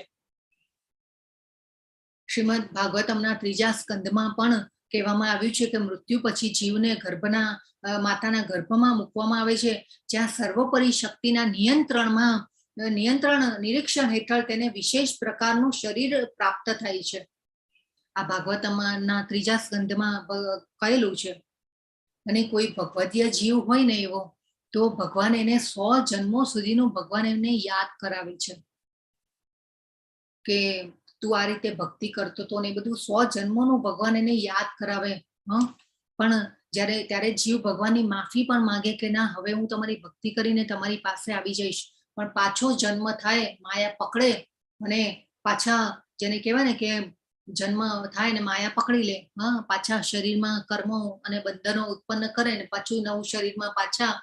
એટલા માટે આપણે હંમેશા સત્વગુણમાં રહેવાની કોશિશ કરવાની છે. ભક્તિમય કાર્યોમાં, મહામંત્રના જાપ, ભગવાનના આધ્યાત્મિક કાર્યોમાં આપણો મેક્સિમમ ટાઈમ આપણે આપવાનો છે. અને આ કારણથી જ તો ભૌતિક શરીરમાં આટલી બધી આપણે યોનિઓ જોવા મળે છે. કેટલી બધી યોનિઓ, પશુ પક્ષીઓ, કીટાણુઓ, મનુષ્યો, 84 લાખ યોની ભગવાને બનાવી છે. પણ આ બધું જે છે શ્રેષ્ઠ સત્તા પરમેશ્વર દ્વારા બધું ગોઠવાય છે. કોઈ આકસ્મિક રીતે થતું નથી. Everything is planned. બધું જ પ્લાન હોય છે, બધું જ પ્લાનિંગ થી ગોઠવાતું હોય છે. આપણને પણ આપણું શરીર ભગવાનની કૃપા દ્વારા મળ્યું છે, મનુષ્ય જીવન. તો અસુર વિશે ભગવાન ક્લિયર અને સ્પષ્ટ રીતે કહે છે આપણને કે અસુરના ગર્ભમાં મૂકવામાં આવે છે. આસુરી યોનિઓમાં મૂકીને નિરંતર ભવસાગરમાં નાખ્યા કરું છું. ભગવાન અહીંયા સ્પષ્ટ રીતે કહી રહ્યા છે કે ઈર્ષાળુ તથા ક્રૂર જે લોકો છે, જે નરાધમ છે, અધમ કાર્યો કરે છે, એવાને હું આસુરી યોનિઓમાં મૂકું છું. એટલે તેવા લોકો શું થાય કે પછી સદા ઈર્ષાળુ હોય, મનુષ્યોમાં અધમ, કામ વાસનામય, સદા હિંસક, દ્વેષી, અપવિત્ર હોય. કેમ કે ભગવાન હંમેશા એ લોકોને આસુરી ગર્ભમાં જ મૂકે. એટલા માટે આપણે આ બધી વસ્તુઓને, આ શ્લોકોને કેમ સમજવાના? તો ભગવાન આ શ્લોકમાં કહે છે કે હે કુંતી પુત્ર, આવા મનુષ્ય આસુરી યોનિમાં વારંવાર જન્મ ગ્રહણ કરીને ક્યારેય મારા સુધી પહોંચી શકતા નથી. તેઓ ક્રમશઃ અત્યંત અધમ જીવનની ગતિ પામે છે. આ શ્લોકમાં પણ ભગવાન સ્પષ્ટ કરે છે કે આસુરી યોનિમાં વારંવાર જન્મ ગ્રહણ કરીને ક્યારેય મારા સુધી પહોંચી શકતા નથી, અધમ જીવનની ગતિને પામે છે. પણ કેટલીક વખત અસુરો ઉપર ભગવાન કૃપા પણ કરે છે. આપણે આ શાસ્ત્રોમાં જો શિશુપાલનો પણ વધ કર્યો ભગવાને, એને પણ મુક્તિ આપી છે. શાસ્ત્રોમાં ઉલ્લેખ છે અસુરોનો કે ભગવાનના હાથે મૃત્યુ પામે છે, અને ખાસ એવા અસુરોના વધ માટે ભગવાને અવતારો પણ લીધા છે. તો ભગવાનના હાથે જે મૃત્યુ પામે છે એને મુક્તિ મળે છે. અને આવા અસુરોનો વધ મનુષ્ય ન કરી શકે ત્યારે ભગવાન અવતાર લે છે. અને આપણે જોયું ને આગલા અધ્યાયોમાં ભગવાને કહ્યું હતું કે હું યુગે યુગે પ્રગટ થાઉં છું. કેમ પ્રગટ થાય છે? ભક્તોનો ઉદ્ધાર કરવા અને આ બધો જે આસુરી વૃત્તિ છે એનો નાશ કરવા માટે ભગવાન અવતાર લે છે. તો આપણે જોઈ ગયા છે રાવણ, કંસ, પછી પ્રહલાદજીના પિતા હિરણ્યકશિપુ, શિશુપાલ વગેરેને ભગવાને મુક્તિ આપી છે અને કૃપા કરી છે આવા અસુરો ઉપર. તો આ બધું જે છે અત્યારે આ આસુરી વૃત્તિ જે છે ખૂબ ખોટી છે. હવે ભગવાન 21 થી 24 શ્લોકમાં ભગવાન કહે છે કે આ નરકના 3 દ્વાર છે, કામ, ક્રોધ અને લોભ. દરેક શાળા મનુષ્ય તેમનો ત્યાગ કરવો જોઈએ, કારણ કે તેમનાથી આત્માનું પતન થાય છે. જો 3 વસ્તુ ભગવાને સમજાવી, કામ, ક્રોધ અને લોભ. ખૂબ જેને કહેવાય કે આ પણ ખૂબ મહત્વનો પોઈન્ટ છે. કામ, ક્રોધ, લોભ આ આસુરી જીવનની શરૂઆત છે. કામ, ક્રોધ અને લોભમાં જો આપણે ફસાઈ જઈએ છીએ તો આ આસુરી જીવનની શરૂઆત થઈ જાય છે આપણી. તો મનુષ્ય તેની કામ એટલે કે ઈચ્છાઓ અને વાસનાને સંતોષવા માટે પ્રયત્ન કરે છે, અને પણ જ્યારે આપણે ઈચ્છાઓ અને વાસના પૂરી થવાની નથી, ક્યારે સંતોષ આવવાની નથી. પણ જ્યારે એ ન કરી શકે ત્યારે ક્રોધ ઉત્પન્ન થાય. ક્રોધ અને લોભ ઉત્પન્ન થાય. એટલે આ 3 શત્રુઓનો ત્યાગ કરવાનો હંમેશા પ્રયત્ન કરવો જોઈએ આપણે, કારણ કે આ 3 શત્રુઓ આત્માનું એટલું બધું હનન કરે છે કે ભવબંધનમાંથી નીકળવાનો કોઈ માર્ગ રહેતો નથી. ભગવાને કહ્યું ને કે હું આસુરી વૃત્તિ, આસુરી ગર્ભમાં મૂકું છું, અને આ આસુરી યોનિમાં જન્મ ગ્રહણ કરે છે વારંવાર. તો આ 3 શત્રુઓને આપણે કબાટમાં પૂરી દેવાના છે, અને એની ચાવી જે છે ને એ દરિયામાં ફેંકી દેવાની છે. તો આ ખૂબ મહત્વનો પોઈન્ટ ભગવાને કહ્યું છે. કામ, ક્રોધ અને લોભ જે છે ને એ ખૂબ ખોટા છે. તો ક્રોધથી મુક્ત થવા માણસે ક્ષમાશીલ બનવું જોઈએ. ક્ષમા આપી દો, સામે ટીટ ફોર ટેટ ન કરવું જોઈએ. હા, પછી આધ્યાત્મિક સંસ્કાર વડે આપણે મનુષ્ય નિદ્રા ઉપર પણ વિજય મેળવી શકે છે. પછી કામ અને લોભને સહિષ્ણુતાથી જીતી શકાય. હા, પછી વિવિધ રોગોના ઉત્પાતોને આપણે આહાર નિયંત્રણ દ્વારા આપણે જીતી શકાય છે. સંયમ વડે માણસ ખોટી આશાઓમાંથી છૂટી શકે છે. એ પછી દુર્જનોનો સંગ ટાળીએ તો આપણે પૈસાની બચત કરી શકીએ છીએ. હા, ગંભીરતા અને શાંતિ વડે આપણે વાતોડિયાપણુંને પણ આપણે નિવારી શકાય છે. ભૌતિક વાતો પણ પ્રભુપાદ તો કહે છે કે ભૌતિક વાતો પણ બહુ ન કરવી જોઈએ, એમાં પણ આપણા બંધનો ઉત્પન્ન થાય છે.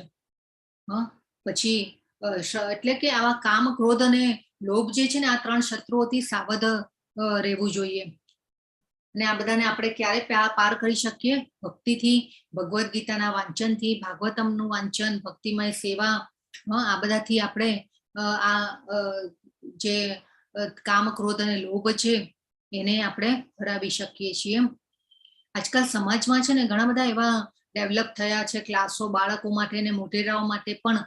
Personality development class, mind development class, પછી જાત જાતના મેડિટેશન ક્લાસ ને પછી તો અત્યારે તો ચક્રોને બેલેન્સ કરવાની પણ પદ્ધતિના ક્લાસ પણ અત્યારે વિકસી રહ્યા છે.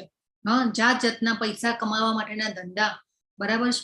પણ જો ભગવાનમાં મન એકાગ્ર કરીએ છીએ, તો ભક્તિમય સેવા કરીએ છીએ, તો આપોઆપ આ દૈવી ગુણો જે છે ને આપણે ભગવાને 1 થી 3 શ્લોકમાં ભગવાને જણાવ્યા આપણને દૈવી ગુણો. આગળના અધ્યાયોમાં પણ ઘણું ગુણો વિશે ભગવાને આપણને જણાવેલું છે. તો એ બધા ગુણો ડેવલપ થાય છે. ક્યાંય ફાંફા મારવાની જરૂર જ નથી, ક્યાંય જવાની જરૂર નથી. હા, કોઈ ક્લાસ કરવાની જરૂર નથી. આપણે મંત્ર જાપ કરીશું ને એ જ આપણું મેડિટેશન છે. રોજની પ્રેક્ટિસ જો મંત્ર જાપ આપણા થતા હોય ને તો ખૂબ મહત્વનું છે.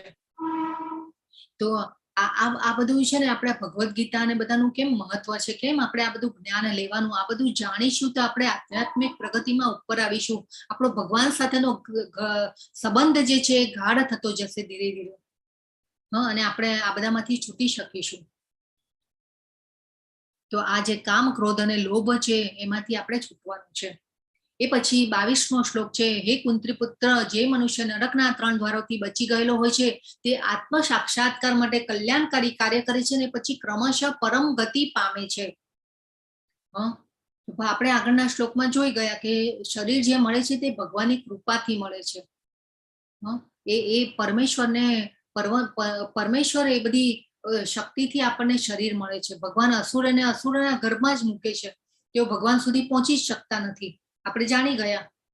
તો આપણને પણ મનુષ્ય જીવન આપી અને ઉચ્ચ કુળમાં જન્મ આપીને ભગવાને આપણા ઉપર તો કૃપા કરી છે. આપણે કેટલી એવી પૂર્વજન્મોની આપણી સુકૃતિ ભેગી થઈ હશે કે આપણને ભગવદ્ ગીતા જાણવાની ઈચ્છા થઈ, ભાગવતમ જાણવાની ઈચ્છા થઈ આપણને. આપણા ઉપર તો કેટલું કૃપા કરી છે ભગવાને. તો આપણે એના મહત્વને આપણે બહુ સિરિયસલી લેવું જોઈએ અને મનુષ્ય જીવનની જે આપ્યું છે એની પળે પળનો આપણે ઉપયોગ કરવો જોઈએ. અને મનુષ્ય જીવન ખાસ કરીને આપણા પોતાના અસ્તિત્વને શુદ્ધ કરવા માટે આપેલું છે, ભગવાને નિર્માયેલું છે. શાસ્ત્રોના નિયમોને આપણે ફોલો કરવા જોઈએ. મહામંત્રના જાપ, નવધા ભક્તિના કોઈ પણ પ્રકારે ભક્તિ કરવી જોઈએ. ભક્તિમય સેવા, ભગવાનની પૂજા અર્ચના ઘરમાં આપણે કરવી જોઈએ હંમેશા. અને કૃષ્ણ ભાવનામૃતમાં આપણે દાન, વ્રત, તપ કરવા જોઈએ. ચેતનાને શુદ્ધ રાખવી જોઈએ. આ બધું આપણે કરવું જોઈએ. તો આ ખૂબ જરૂરી છે. હંમેશા ટાર્ગેટ એ રાખવાનું કે ભગવાન પાસે આપણે આ જન્મમાં જ પહોંચી શકીએ એવો ટાર્ગેટ રાખવાનો. તો આપણે ભક્તિમાં વધારે દ્રઢ રહીશું. તો આ જે કામ, ક્રોધ અને લોભ જે છે એ ખૂબ નુકસાન કરતા છે. જે મનુષ્ય શાસ્ત્રોના આદેશોની અવહેલના કરે છે અને પોતાની ધૂનમાં આવે તેમ મનસ્વી વર્તન કરે છે તે નથી સિદ્ધિ પામતો, નથી સુખ પામતો કે નથી પરમ ગતિ પામતો. શાસ્ત્રોના આદેશોની અવહેલના કરે છે. જો શાસ્ત્રોના નિયમો, સિદ્ધાંતો ભગવાને બનાવેલા છે, એટલે એમાં કોઈ દોષની તો આવશ્યકતા છે જ નહીં. એમાં કોઈ દોષ રહેલા નથી, કેમ કે ભગવાન પાસેથી આ બધું જ્ઞાન આવેલું છે. આપણે ભગવદ્ ગીતાનું જ્ઞાન ભગવાનના મુખેથી બોલાયેલા શબ્દો છે. હા, તો આ તો આપણે સાને શાસ્ત્રોના નિયમો નિયંત્રણો કૃષ્ણને જાણવા માટે બનાવવામાં આવ્યા છે. ભગવાને સ્વયં બનાવેલા છે. એટલે આપણે એ આદેશોની અવહેલના ન કરવી જોઈએ. આપણે જાણી ગયા ને કે ભગવાન પાસેથી બ્રહ્માજી પાસે જ્ઞાન આવેલું છે, બ્રહ્માજી પાસેથી નારદજી પાસેથી વેદવ્યાસજી પાસે, વેદવ્યાસજીએ બધા વેદો, ઉપનિષદો, પુરાણો અને બધાને લિપિબદ્ધ કર્યા છે. હા, આપણા માટે કેટલું બધું જ્ઞાન. અને આપણા શ્રીલા પ્રભુપાદ ખૂબ સરસ કેટલી, જેમ કે 2 કલાક સૂતા અને આપણા માટે આવા પુસ્તકો આપીને ગયા. તો આપણે અત્યારે આ જ્ઞાનની ચર્ચા કરી રહ્યા છે. કેમ આપણે શ્રીલા પ્રભુપાદની ભગવદ્ ગીતાને આપણે ફોલો કરીએ છીએ? હા, કેમ કે એ પ્રમાણભૂત છે, ગુરુ શિષ્ય પરંપરા દ્વારા આવેલું જ્ઞાન છે. એટલે આપણે રાઈટ ડિરેક્શનમાં જઈ રહ્યા છીએ. હા, નહીં તો પછી આપણે અંધશ્રદ્ધાઓમાં આવી જઈએ અને એ રીતે જો આપણે ફંટાઈ જઈએ તો આ પાછું આપણું આ જન્મ મરણના ચક્રના ફેરામાં પાછા આપણે ફરતા જ રહીએ. તો આ બધું જરૂરી છે. તો ચૈતન્ય મહાપ્રભુએ તો કેટલું સરળ આપણને કરી આપ્યું છે. એમને ખબર હતી કે કળિયુગનો મનુષ્ય બહુ હાર્ડ હોમવર્ક આપીશ તો નહીં કરી શકે. હા, ખાલી જપ યજ્ઞને જાપ કરવાના કીધા આપણને. શાસ્ત્રોમાં વર્ણવેલું છે કે ભગવાન પાસેથી સીધે સીધું આવેલું છે અને કોઈ દોષ વગરનું છે. તેથી એ નિયમોનું આપણે અનુસરણ કરવું જોઈએ. અનેક સંતો, આચાર્યો, મહાપુરુષો, મહાત્માઓએ આ બધું અનુસરણ કરેલું છે. આપણે પણ શંકા વગર એનો સ્વીકાર કરવો જોઈએ અને એ પાથ ઉપર આપણે ચાલવું જોઈએ. અને અધોગતિનું મુખ્ય કારણ શું છે? અજ્ઞાન છે. પરમેશ્વરને જાણવાના સિદ્ધાંતોનું અજ્ઞાન. અત્યારે ખૂબ બધું અજ્ઞાન છે. એ જ આપણો સૌથી મોટો અપરાધ છે. એટલે આપણને સંતાપ એટલા માટે આપણને એટલે ભગવાનની ભૌતિક શક્તિ માયા જે છે ને આપણને સંતાપ આપ્યા કરે છે, કેમ કે આપણે અજ્ઞાનમાં, મનુષ્ય અજ્ઞાનમાં છે અને કષ્ટો આપ્યા કરે છે. અને અજ્ઞાન કેવી રીતે દૂર થશે? સદગુરુ પાસે જવાથી આ અજ્ઞાન જે છે દૂર થશે. એટલે હંમેશા આપણે ભક્તિ કરી અને સત્વગુણ અને પ્રકૃતિના ગુણોથી ઉપર ઉઠી અને શુદ્ધ સત્વમાં રહેવાની આપણે કોશિશ કરવી જોઈએ. અને ભગવાન કહે છે અહીંયા કે મનુષ્યોએ શાસ્ત્રોના નિયમો પરથી સમજવું જોઈએ કે શું કર્તવ્ય છે ને શું કર્તવ્ય નથી. આવા નિયમો અને નિયંત્રણો જાણીને મનુષ્યો એવી રીતે કરવું જોઈએ કે જેથી ક્રમે ક્રમે ઉન્નતિ પામી શકે. તો આપણે શાસ્ત્રોના નિયમો ઉપરથી સમજવું જોઈએ કે આપણું શું કર્તવ્ય છે ને શું કર્તવ્ય નથી. કેમ કે આપણે શાસ્ત્રોના નિયમોને ફોલો નથી કરતા તો એ આસુરી વૃત્તિ છે. મનુષ્ય એવી રીતે કર્મ કરવા જોઈએ કે જેથી ક્રમે ક્રમે ઉન્નતિ પામી શકે, આપણી આધ્યાત્મિક પ્રગતિ થાય. બાજુમાં આપણે જો ચિત્ર આપેલું છે સાંદીપની ઋષિના ગુરુકુળમાં ભગવાન અને બલરામજી, કૃષ્ણ અને બલરામજી ને ગુરુકુળમાં મોકલવામાં આવ્યા હતા. અને ભગવાન પોતે પ્રમાણિત કરે છે, દાખલારૂપ બન્યા છે કે શાસ્ત્રોના વિધિ વિધાનોનું પાલન કરવું જોઈએ અને ગુરુ કરવા જોઈએ. ભગવાને આ ધરાતલ ઉપર આવે ને ત્યારે એવા પ્રમાણભૂત અને ઉદાહરણ રૂપ એવા દાખલાઓ આપણને બેસાડ્યા છે કે આપણે એનું અનુસરણ કરવું જોઈએ. અને પ્રમાણભૂત ગુરુ દ્વારા આપણે જો જ્ઞાન લઈએ છીએ તો રાઈટ ડિરેક્શનમાં જઈએ છીએ. આ બધું આપણે કેમ કરીએ છીએ? શાસ્ત્રોના ભગવદ્ ગીતાને વાંચવી જોઈએ, ભાગવતમનું પઠન કરવું જોઈએ, પ્રભુપાદના પુસ્તકોનો સંગ કરવો જોઈએ આપણે.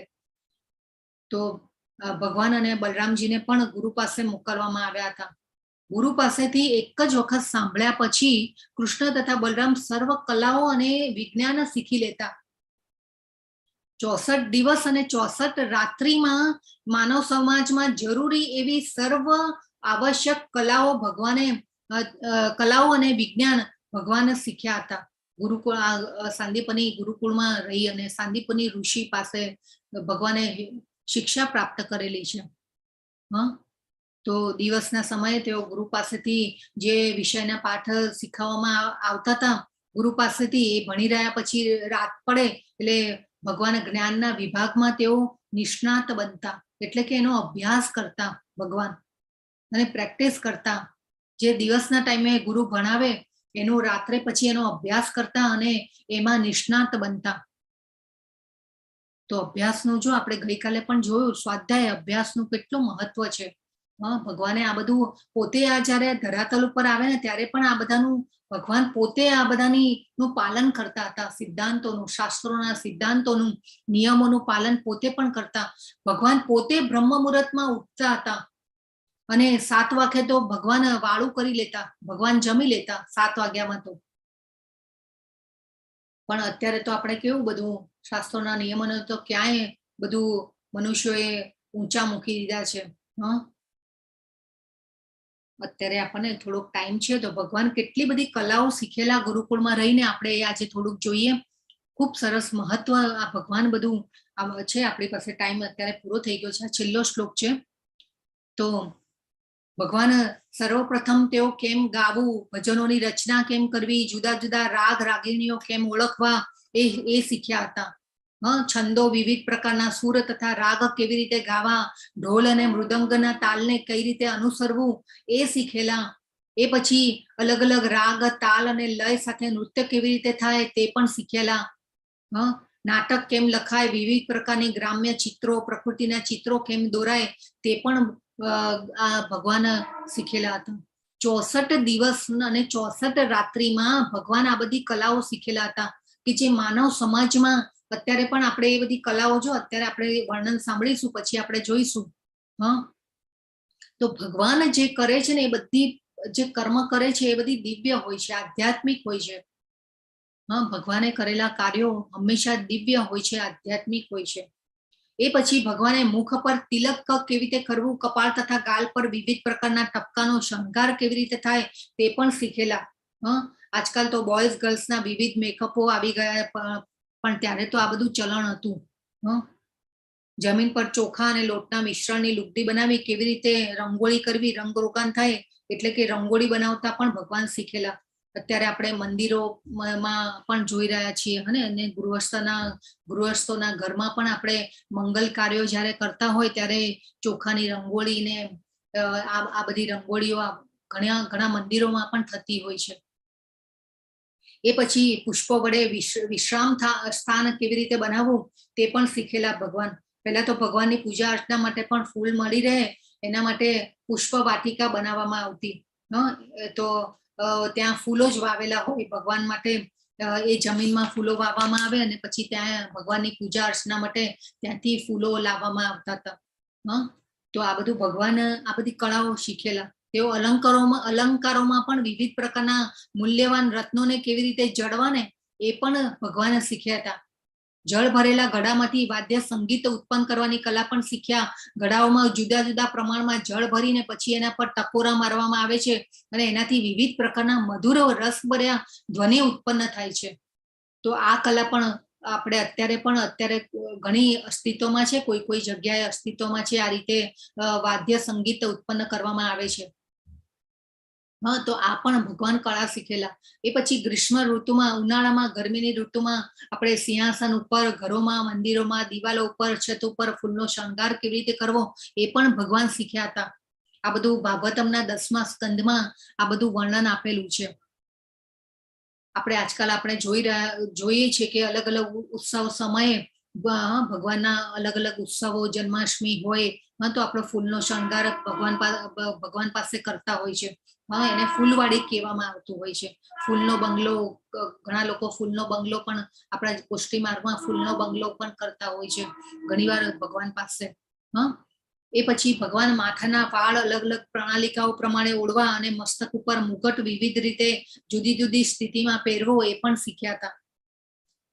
એ પછી નાટકના મંચ ઉપર કઈ રીતે અભિનય કરવો, નાટકના કલાકારનો શણગાર સજી કેવી રીતે સુશોભિત કરવા અને જળ મિશ્રિત ચંદનના રસનો છંટકાવ કરી કેવી રીતે સુગંધી પ્રસરાવી એ પણ શીખ્યા હતા. ભગવાન આજકાલ તો રેડીમેડ અત્તરો ને સેન્ટ આવી ગયા છે. પછી જાદુના ખેલ કેવી રીતે કરવા એ પણ કલા શીખેલા. નાટકમાં અને જાદુના ખેલ કરતી વખતે જે રીતે માણસ તૈયાર થતો હોય એને આપણે બહુરૂપી કે બહુરૂપિયા કહેતા હોય છે. જૂના ઓલ્ડ સમયમાં આપણા શેરીમાં અને પોળોમાં એવા બહુરૂપી બધું શણગાર કરી અને આવતા હતા લોકો. હા, અને પછી ઘણીવાર દીક્ષા એટલે ભિક્ષાટન માટે આવતા હતા એવા બહુરૂપી, આપણે એને બહુરૂપી કહેતા હતા. ઘણા આપણા સિનિયર સિટીઝન્સ છે આપણા ક્લાસમાં, એ લોકો જાણતા હશે કે પહેલા આવતા હતા એવા લોકો, હા, ઘરે અને શેરીએ. તો જૂના ઓલ્ડ સમયમાં આવા ગણ, એટલે કે ભગવાન, આ તો બધી આપણી અત્યારની ભૌતિક જગતની વાતો છે, પણ ભગવાન જે જ્યારે હતા ત્યારે ભગવાન આ જે નાટકમાં જે કામ કરતા હતા એ મનુષ્યોએ કેવી રીતે શણગાર સજવા, એ શણગાર સજવાની પણ કળા જે છે શીખ્યા હતા ભગવાન. પછી જુદા જુદા સમયે ઉપયોગમાં આવે એવા પીણા કેવી રીતે બનાવવા તે પણ શીખ્યા હતા. તેઓ શરબતો, સ્વાદ, ઘેનની અસરો વિશે પણ શીખ્યા. પછી પાતળા દોરા વડે ટીંગાવેલી પાતળી દોરીઓને કેવી રીતે કુશળતાપૂર્વક કેવી રીતે ફેરવવી, અને એ ફેરવીને આપણે કેવી રીતે એનું અલગ અલગ રીતે ગૂંથણી કરવી એ પણ શીખેલા. હા, તો અત્યારે એ ઘણીવાર આ કળાનો છે ને ઉપયોગ ઘણીવાર ગરબા અને નૃત્યમાં પણ થતો હોય છે. એ પછી તંતુ વાદ્ય, વીણા, સિતાર, તાનપુરો વગેરેના તાર કેવી રીતે સાંધવા તેમજ મધુર ધ્વનિ કેવી રીતે ઉત્પન્ન કરવો એ પણ ભગવાન શીખેલા. પછી જુદા જુદા કોયડા કેમ ગોઠવવા, તેમાંથી જવાબ કેવી રીતે શોધવા તે પણ શીખેલા ભગવાન. શબ્દવ્યૂહ હરીફાઈ હોય એમાં દેખાય છે એવા કોયડાઓ પણ, એમાં કેવી રીતે ખાલી જગ્યાઓ પૂરવી એ પણ ભગવાન શીખેલા. એ પછી મંદ બુદ્ધિ અને થોડા ઓછા હોશિયાર વિદ્યાર્થી પણ ઝડપથી અક્ષર જ્ઞાન વાંચતા અને લખતા શીખી શકે એવા પુસ્તકોની વાંચન કલા પણ ભગવાન શીખ્યા હતા. નાટકનો અભ્યાસ કરી નાટક કેમ ભજવવું તે પણ શીખ્યા. ચિત્રમય સાહિત્ય કેવી રીતે સમજાવવું તે પણ શીખ્યા. એટલે કે વાર્તા ચિત્રો દ્વારા સમજાવવામાં આવે છે. અત્યારે પણ આપણે જોઈએ છે કે આ જ્ઞાનની ચર્ચા આપણે ચિત્રો જોઈને કરી રહ્યા છીએ, એ પણ એક કળા છે. પણ એ કલા પણ અત્યારે વાર્તા જે છે ને ચિત્રો દ્વારા સમજાવવામાં આવતી હતી. એ પછી ભગવાને સ્થાપત્ય કલા એટલે કે રહેવાના મકાનો કેવી રીતે બાંધવા એ પણ શીખ્યા હતા. જો આ બધી જે છે ને, ભગવાને તો કોઈ જરૂર નથી આ બધું શીખવાની. ભગવાન તો જ્ઞાનના સાગર છે, કળાઓના ભંડાર છે. પણ માનવ સમાજમાં એક ઉદાહરણ રૂપ બની રહે કે ભાઈ આ બધું કરવું જોઈએ, જ્ઞાન લેવું જોઈએ, ગુરુ કરવા જોઈએ, અને આધ્યાત્મિક જ્ઞાન તો ખાસ લેવું જોઈએ. ગુરુ પ્રમાણભૂત ગુરુ હોવા જોઈએ. તો આ બધું ભગવાન અનુસર્યા છે. આ પૃથ્વી પર ધરાતલ ઉપર આવી અને ભગવાને એ ઉદાહરણ રૂપ બન્યા છે આપણા માટે. એ પછી એટલે કે મકાનો કેવી રીતે બાંધવા એની પણ કળા ભગવાન શીખ્યા. રંગની ગુણવત્તા અને તેના ચળકાટના અભ્યાસ દ્વારા કિંમતી રત્નો પારખવાની કલા પણ ભગવાન શીખ્યા હતા. સોનાના તેમજ રૂપાના આભૂષણો ઘડવાની કલા પણ શીખ્યા હતા. ખનિજ દ્રવ્યના સંશોધનો માટે જમીનનો અભ્યાસ કરવાની કળા પણ ભગવાને શીખેલા હતા. અત્યારે પણ આ ભૂસ્તર પરીક્ષા માટેનું વિજ્ઞાન પણ અત્યારે ડેવલપ થયેલું છે. એને શું કહેવાય છે, આઈ થિંક ઇંગ્લિશમાં, આઈ ડોન્ટ નો, તમને કોઈને ખબર હોય તો કેજો. એ પછી વનસ્પતિ અને છોડવાનો અભ્યાસ કરી તેમાંથી ઔષધિ કેવી રીતે બનાવી અને વિવિધ પ્રકારના છોડની જાતિનો અભ્યાસ અને બીજનો અભ્યાસ કરી વિવિધ પ્રકારના ફળ કેવી રીતે પ્રાપ્ત કરવા એ પણ ભગવાન શીખ્યા હતા. પોપટને કેમ બોલતા શીખવવું અને મનુષ્યોના પ્રશ્નોના જવાબ કેવી રીતે અપાવવા, તો પોપટ પાસે કેવી રીતે બોલાવવું એ પણ ભગવાન શીખ્યા હતા. આજકાલ આ પણ ચલણમાં છે. ઘણીવાર પોપટને ઘરમાં રાખવા ઘણા અત્યારે એવી રીતે રાખે છે, પણ અબોલ પક્ષીને પ્રકૃતિમાં વિહરવાનો અધિકાર છે. એના અધિકારને આપણે છીનવી લીધું છે. તો આ પણ જે છે એ ન કરવું જોઈએ. હંમેશા ભગવાને જ્યાં સ્થાન આપ્યું છે ત્યાં રહેવા દેવા જોઈએ. એ પછી ભગવાન વાળ ધોતા અને વિવિધ પ્રકારના રંગોથી રંગતા અને જુદી જુદી રીતે ઓળતા પણ શીખ્યા હતા. જો ભગવાન કેટલું બધું કળાઓ શીખ્યા છે. ભગવાનના કર્મો કેટલા દિવ્ય છે.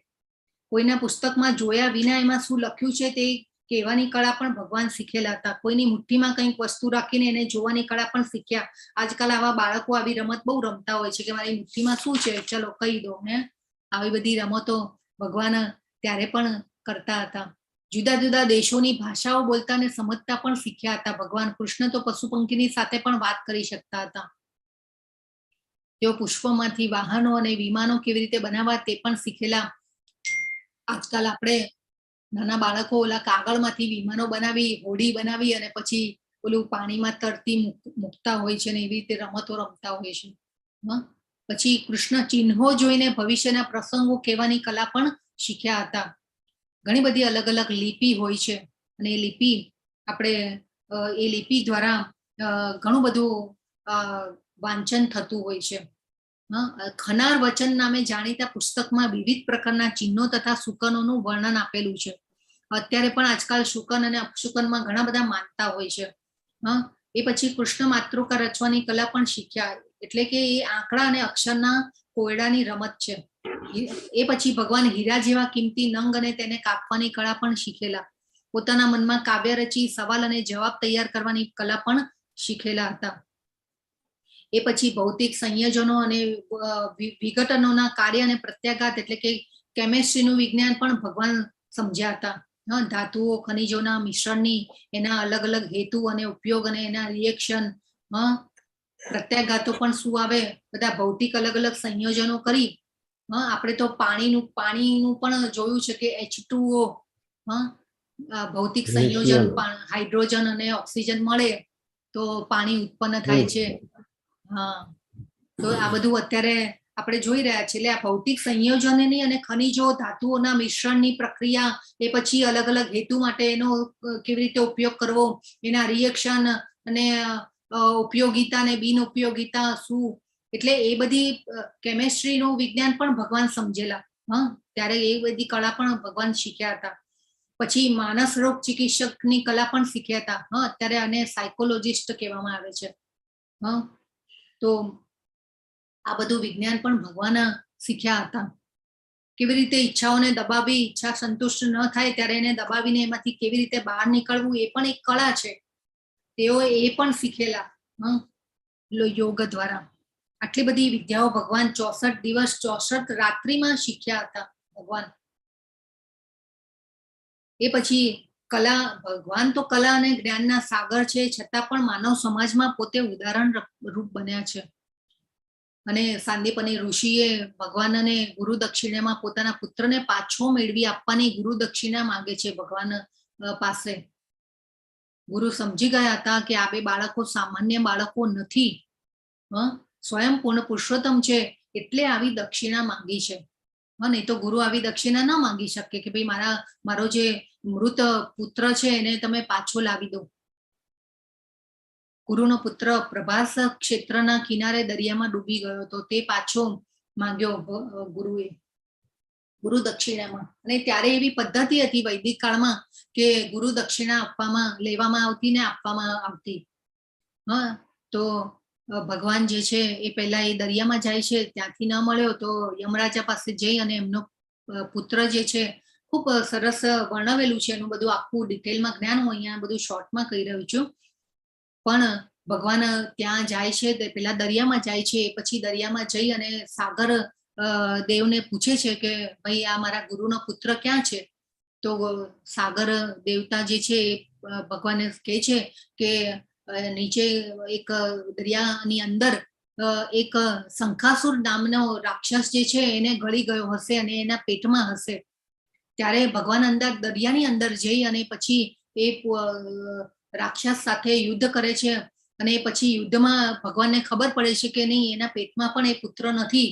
એ પછી ભગવાન જે છે એ યમરાજા પાસે જાય છે અને યમરાજાની પાસે જઈ અને એમના પુત્રને પાછું લાવી અને ગુરુને સોંપે છે.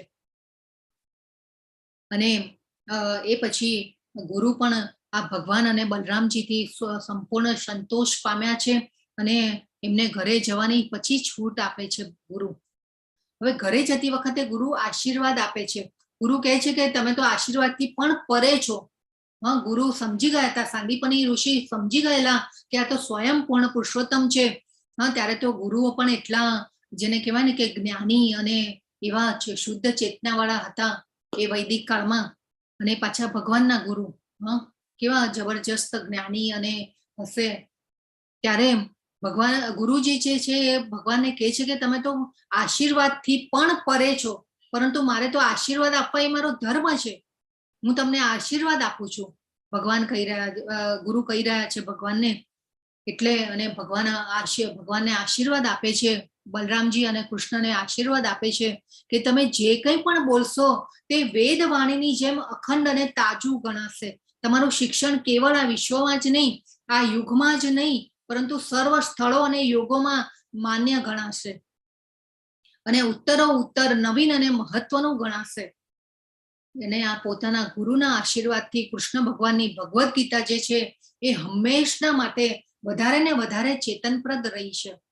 આપણે જોઈ રહ્યા છીએ કે ભગવદ્ ગીતાનું જ્ઞાન કેવું છે, અખંડ છે અને શાશ્વત જ્ઞાન છે. એટલે આ ગુરુના આશીર્વાદ છે ભગવાન ઉપર, અને તે વિશ્વમાં જ નહીં પરંતુ બીજા ગ્રહો અને બ્રહ્માંડોમાં પણ અત્યંત જાણીતી અને ખ્યાતવાન બનશે. યુગો યુગો સુધી એનું મહત્વ એનું એ જ રહેવાનું છે. તો આ ગુરુએ આશીર્વાદ આપેલા છે ભગવાનને કે તમારા જે પણ બોલેલા શબ્દો છે એ શાશ્વત રહેશે, અવિનાશી રહેશે. એટલે આપણે આ ભગવદ્ ગીતાનું જ્ઞાન જે છે એ યુગો યુગો સુધી શાશ્વત છે. અને આપણે તો અત્યારે લઈ રહ્યા છીએ અને હજી આપણી આવનારી પેઢીઓ પણ આગળ આ જ્ઞાનને લેશે અને આ જન્મ મરણના ચક્રમાંથી છૂટવાનો રસ્તો અપનાવશે. તો ગુરુનું મહત્વ એ ભગવાને સમજાવેલું છે આપણને, અને ગુરુ પ્રમાણભૂત હોવા જોઈએ. અને આ ધરાતલ ઉપર આવી અને ભગવાને અનેક જગ્યાએ એવા ઉદાહરણરૂપ બન્યા છે, દાખલારૂપ બન્યા છે કે આપણે એનું અનુસરણ કરવું જોઈએ. તો આ ખૂબ જરૂરી છે. તો આ સાથે આપણો અધ્યાય પૂરો થાય છે. આપણે ક્યાં આપણા ટાઈમને ઇન્વેસ્ટ કરવો, આ 16મા અધ્યાય પરથી આપણે ખૂબ સમજવાનું છે કે આપણે આપણા ટાઈમને ક્યાં ઇન્વેસ્ટ કરવો જોઈએ, પ્રભુપાદના પુસ્તકોનો સંગ કરવો જોઈએ. તો આ રીતે આ અધ્યાય ખૂબ મહત્વનો હતો. તો આ અધ્યાયની આપણે અહીંયા વિરામ પૂર્ણ થાય છે. હરે કૃષ્ણ બધાને. હરે કૃષ્ણ માતાજી. હરે કૃષ્ણ વાંછા કલ્પતરુભ્યશ્ચ કૃપા સિંધુભ્ય એવ ચ પતિતાનાં પાવનેભ્યો વૈષ્ણવેભ્યો નમો નમઃ. અનંત કોટિ વૈષ્ણવ વૃંદ કી જય. ભગવદ ગીતા કી જય. સદગુરુદેવ કી જય. શ્રીલા પ્રભુપાદ કી જય.